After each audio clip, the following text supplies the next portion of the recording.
Hello friends, welcome है आप सभी का वाईके मिशन स्टडी में। और मैं हूं योगेश, आप सबका भाई योगेश। और आज का जो हमारा टॉपिक है वो है राष्ट्रपति। इस वीडियो में हम राष्ट्रपति का पद, योग्यता, राष्ट्रपति का निर्वाचन किस प्रकार से होता है और राष्ट्रपति के अधिकार क्षेत्र में कौन कौन सी शक्तियाँ आती हैं उस पर चर्चा करेंगे। तो बढ़ते हैं वीडियो की ओर। अनुच्छेद 52 कहता है कि भारत का एक राष्ट्रपति होगा। अनुच्छेद 52 क्या कहता है कि भारत का एक राष्ट्रपति होगा। अब जो ये राष्ट्रपति होगा वह भारत का प्रथम नागरिक कहलाएगा। भारत का प्रथम नागरिक कौन होता है? तो वो होता है राष्ट्रपति। राष्ट्रपति का पद कहाँ से लिया गया है? तो राष्ट्रपति का पद लिया गया है ब्रिटेन से। राष्ट्रपति का पद कहाँ से लिया गया है? राष्ट्रपति का पद ब्रिटेन से लिया गया है। आर्टिकल 53A कहता है कि संघ की कार्यपालिका शक्ति राष्ट्रपति में निहित होगी। संघ की जो कार्यपालिका शक्ति है वह राष्ट्रपति में निहित होगी। Article 51A। योग्यता की अगर बात करें तो आर्टिकल 58 कहता है कि जो राष्ट्रपति बनने के लिए योग्यता है, पहला तो वह भारत का नागरिक होना चाहिए, ठीक है। 35 वर्ष की उसकी आयु होनी चाहिए और लोकसभा का सदस्य निर्वाचित होने की योग्यता जो रखता हो तो वो जो है कि राष्ट्रपति बन सकता है। कौन कौन से? भारत का नागरिक हो, 35 वर्ष उसकी आयु पूरी हो चुकी हो और लोकसभा का सदस्य निर्वाचित होने की योग्यता रखता हो तो वो राष्ट्रपति बन सकता है। निर्वाचन की अगर बात करें कि राष्ट्रपति का निर्वाचन किस प्रकार से होता है तो अनुच्छेद 54 के अनुसार एक निर्वाचन मंडल के सदस्यों के द्वारा राष्ट्रपति का निर्वाचन किया जाता है। अनुच्छेद 54 कहता है कि एक निर्वाचन मंडल के सदस्यों के द्वारा राष्ट्रपति का निर्वाचन किया जाता है। अगर एक शब्द की बात करें तो एकल संक्रमण पद्धति। एकल संक्रमण पद्धति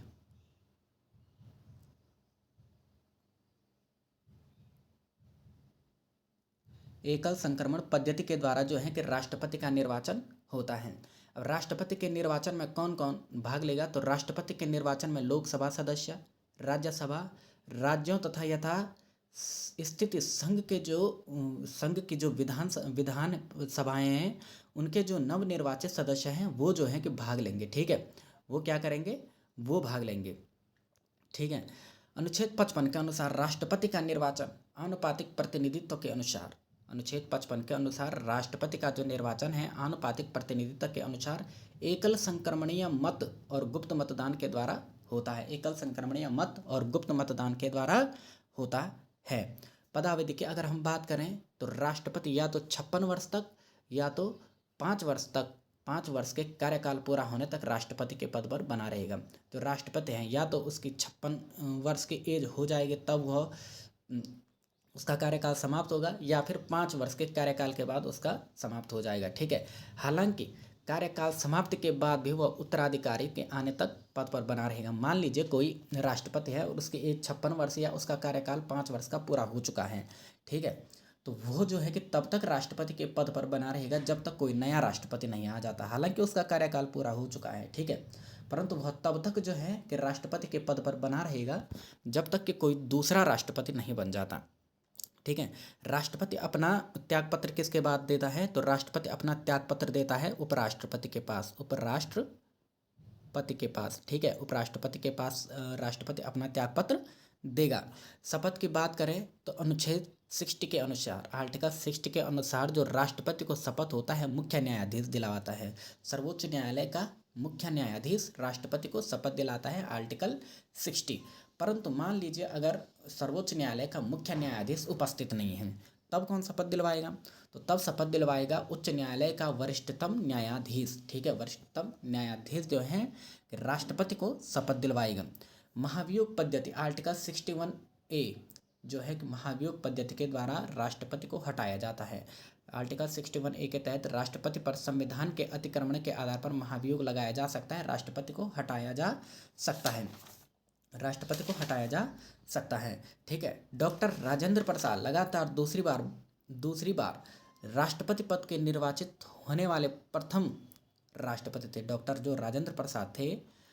राजेंद्र प्रसाद जो हैं कि राष्ट्रपति के पद पर पहली बार जो है कि प्रथम बार यानी कि सर्वप्रथम दूसरी बार निर्वाचित होने वाले प्रथम राष्ट्रपति रहे हैं। वी गिरी के निर्वाचन के समय 2 बार मतगणना हुई थी। एकमात्र राष्ट्रपति हैं कि जिनके निर्वाचन के समय 2 बार गणना हुई तो वो थे वी गिरी। ठीक है, अब वो कौन राष्ट्रपति थे जिनकी कार्यकाल के दौरान मृत्यु हो गई थी? तो वो थे जाकिर हुसैन। प्रथम राष्ट्रपति थे जाकिर हुसैन। ठीक है, जाकिर हुसैन प्रथम राष्ट्रपति थे जिनके कार्यकाल के दौरान मृत्यु हुई। अब दूसरे थे फरुखुद्दीन अली अहमद। दूसरे थे कौन? फरुखुद्दीन अली अहमद। फरुखुद्दीन अली अहमद। फरुखुद्दीन अली अहमद दूसरे राष्ट्रपति थे जिनके कार्यकाल के दौरान मृत्यु हो गई थी। ठीक है, नीलम संजीव रेड्डी भारत के निर्विरोध चुने जाने वाले एकमात्र राष्ट्रपति थे। जो नीलम संजीव रेड्डी थे, निर्विरोध चुने जाने वाले भारत के एकमात्र राष्ट्रपति थे जो निर्विरोध चुने गए। तो एकमात्र राष्ट्रपति जो निर्विरोध चुने गए वो कौन थे? तो वो थे नीलम संजीव रेड्डी। और भारत की पहली महिला राष्ट्रपति कौन थी? तो वो थी श्रीमती प्रतिभा देवी पाटिल। और सर्वोच्च न्यायालय के एक हमारे राष्ट्रपति ऐसे भी रहे हैं जो कि सर्वोच्च न्यायालय के मुख्य न्यायाधीश थे, वो कार्यवाहक राष्ट्रपति रहे हैं। ठीक है, तो वो कौन थे? मोहम्मद हिदायतुल्ला एकमात्र ऐसे राष्ट्रपति थे, एकमात्र कार्यवाहक राष्ट्रपति थे। ये सर्वोच्च न्यायालय के मुख्य न्यायाधीश थे जो कार्यवाहक राष्ट्रपति के रूप में रहे। ठीक है, राष्ट्रपति के अधिकार और शक्तियों की बात करें तो राष्ट्रपति को जो है कि 17 आसन करने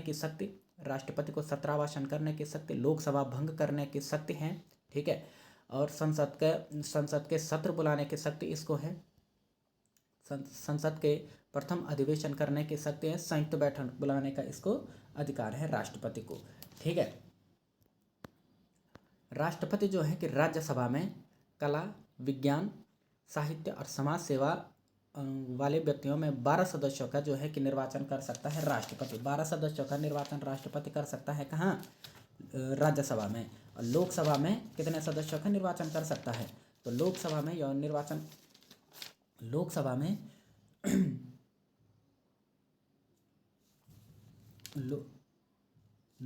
में राष्ट्रपति लोकसभा में 2 एंग्लो इंडियन आर्टिकल 331 यानी कि अनुच्छेद 333 के अनुसार, अनुच्छेद 331 के अनुसार राष्ट्रपति जो है कि लोकसभा में 2 एंग्लो इंडियनों की निर्वाचित कर सकता है लोकसभा में। ठीक है, राज्यसभा में 12 सदस्यों का यह मनोनयन कर सकता है। आर्टिकल 80 कहता है कि राज्यसभा में यह राष्ट्रपति 12 सदस्यों का मनोनयन कर सकता है या उनको मनोनीत कर सकता है। अध्यादेश जारी करने की शक्ति की अगर बात करें तो अनुच्छेद 123 के अंतर्गत राष्ट्रपति अध्यादेश जारी कर सकता है। अब ये जो अध्यादेश है संसद के सत्र के पुनः शुरू होने के 6 सप्ताह के भीतर संसद के द्वारा अनुमोदित किया जाता है। मान लीजिए कहीं राष्ट्रपति शासन लगा हुआ है तो वहाँ के लिए जो कानून है राष्ट्रपति बनाएगा। राष्ट्रपति अगर कोई कानून बनाता है तो जिस क्षेत्र के लिए वो कानून बना रहे हैं जहाँ राष्ट्रपति शासन लगा था, बाद में अगर राष्ट्रपति शासन हट जाता है तो 6 वर्ष तक जो है कि वह जो है कि प्रभावी रहेगा। वो कानून 6 माह तक वो कानून प्रभावी रहेगा। सॉरी, मैंने 6 वर्ष बोल दिया। तो जो राष्ट्रपति के बनाया गया जो कानून है वह 6 माह तक जो है कि राष्ट्रपति शासन हटने के बाद भी प्रभावी रहेगा। हालांकि उसके बाद जो है कि राज्य सरकार उस पर जो है कि विचार करके उसके आगे भी प्रभावी रख सकती है या उसमें कुछ संशोधन करके उसको प्रभावी रख सकती है। ठीक है, क्षमादान की शक्ति आर्टिकल 72 के तहत राष्ट्रपति किसी भी व्यक्ति के दंड कम करने या दंड के परिहार व विराम का अधिकार प्राप्त राष्ट्रपति को होता है। यहाँ तक कि राष्ट्रपति जो है कि फांसी की सजा तक को माफ कर सकता है किसी व्यक्ति के, अगर वह जो है कि देश हित में यानी कि राष्ट्र हित में कुछ अच्छा कर रहा है तो उसकी जो है कि सज़ा जो है कि कम करा सकता है, या फिर उसकी अगर फांसी की सज़ा उम्र कैद है तो उसको जो है कि माफ़ करवा सकता है राष्ट्रपति। ठीक है, आपातकालीन शक्तियों की बात करें तो आपातकाल 3 प्रकार के होते हैं: राष्ट्रीय आपातकाल, राष्ट्रपति शासन और वित्तीय आपातकाल। ठीक है, राष्ट्रीय आपातकाल, राष्ट्रपति शासन और वित्तीय आपातकाल। राष्ट्रीय आपातकाल क्या होता है? राष्ट्रीय आपातकाल तब लगता है जब युद्ध की स्थिति होती है, बाह्य आक्रमण की स्थिति होती है, सशस्त्र विद्रोह होता है, तो तब लगता है राष्ट्रीय आपातकाल। आर्टिकल 52 के तहत ये लगता है। राष्ट्रपति शासन अगर कोई राज्य है संवैधानिक तंत्र में विफल होता है या केंद्र की बातों को नहीं मानता है, संविधान के विपरीत चलता है, तो जो है कि वहाँ राष्ट्रपति शासन लगा दिया जाता है।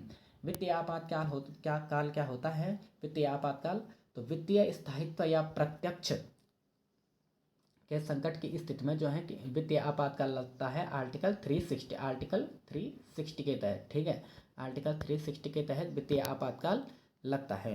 ठीक है, पहली बार राष्ट्रपति शासन कब लगा था? तो 1962 में, जब भारत चीन युद्ध के समय पहली बार राष्ट्रपति शासन लगा था। दूसरी बार राष्ट्रपति शासन लगा था 1971 में, जब भारत पाकिस्तान युद्ध हुआ था। और तीसरी बार राष्ट्रपति शासन कब लगा था? 1975 में। तीसरी बार राष्ट्रीय आपातकाल कब लगा था? तो तीसरी बार राष्ट्रीय आपातकाल लगा था 1975 में। 3 बार, केवल 3 बार राष्ट्रीय आपातकाल लगा हुआ है, 1962, 1971 और 1975 में। ठीक है, परामर्श की शक्ति अनुच्छेद 143 के अनुसार क्या होता है? अनुच्छेद 143 के अनुसार जो राष्ट्रपति होता है, सार्वजनिक महत्व के किसी विषय पर जो है कि सर्वोच्च न्यायालय का जो न्यायाधीश होता है, सर्वोच्च न्यायालय से परामर्श ले सकता है। ठीक है, अब अनुच्छेद 143 कहता है कि जो राष्ट्रपति हैं किसी सार्वजनिक महत्व के विषय पर सर्वोच्च न्यायालय से परामर्श ले सकता है, परंतु वह परामर्श मानने के लिए बाध्य नहीं है। ऐसा नहीं है कि उसने परामर्श लिया है तो वह उस परामर्श को मानेगा, इसके लिए वह स्वतंत्र है। वो चाहे तो परामर्श को मान भी सकता है और न चाहे तो नहीं मान सकता है। ठीक है, तो ये था हमारा आज का वीडियो। आई होप आपको वीडियो अच्छा लगा होगा, और अगर वीडियो अच्छा लगा है, आपको कुछ थोड़ा बहुत समझ में आया है और थोड़ा बहुत हेल्प आपको मिली है, तो मेरे वीडियो को लाइक करें, शेयर करें और कमेंट करें, और सब्सक्राइब करना ना भूलें। जय हिंद, जय Bharat. Thank you so much.